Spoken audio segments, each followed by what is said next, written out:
வணக்கம் அன்பு நெஞ்சங்களே, இது நம் நாடு அண்மை செய்திகள்.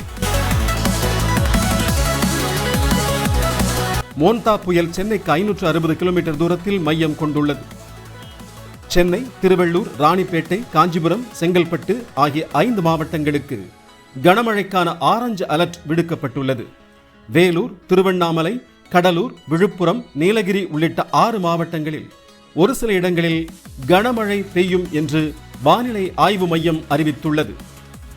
அரசியல் கட்சி கூட்டங்களை நடத்துவதற்கான வழிகாட்டு நெறிமுறைகளை 10 நாட்களுக்குள் உருவாக்க வேண்டும் என்று சென்னை உயர்நீதிமன்றம் தமிழ்நாடு அரசுக்கு உத்தரவிட்டுள்ளது. மதிமுகவில் இருந்து வெளியேற்றப்பட்ட மல்லை சத்யா வருகிற 20ஆம் தேதி புதிய கட்சியை தொடங்குகிறார். 2026 தேர்தலில் திமுக கூட்டணிக்கு துணை நிற்கப் போவதாகவும் அறிவிப்பு. முருகப்பெருமானின் 2ஆம் படைவீடான திருச்செந்தூரில் இன்று மாலை சூரசம்ஹார நிகழ்வு. பல்லாயிரக்கணக்கான பக்தர்கள் குவிந்தனர். ராஜ அலங்காரத்தில் காட்சியளித்த திருச்செந்தூர் முருகன் 4600 காவல்துறையினர் பாதுகாப்பு பணியில் ஈடுபடுத்தப்பட்டுள்ளனர்.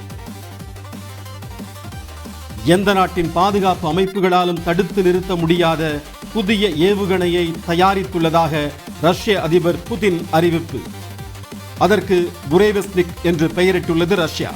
முதல் கட்டமாக இந்த ஏவுகணை 14000 கிலோமீட்டர் இலக்கை கடந்து தாக்கியது. அதிக அளவிலான அணு ஆற்றலை வெளிப்படுத்தும் இந்த ஏவுகணையை பறக்கும் செர்னோபில் என்று அழைக்கின்றனர் ரஷ்யர்கள்.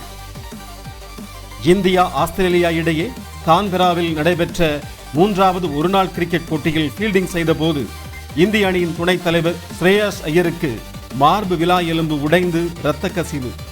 ஆஸ்திரேலியாவில் உள்ள ஐசியூவில் அனுமதிக்கப்பட்டிருக்கிறார். நம் நாடு அண்மை செய்திகள் நிறைவடைந்தன. செய்திகளை பார்வையிட்ட அனைவருக்கும் நன்றி. தொடர்ந்து அண்மை செய்திகளை பெற நம் நாடு சேனலை சப்ஸ்கிரைப் செய்து கொள்ளுங்கள். வணக்கம்.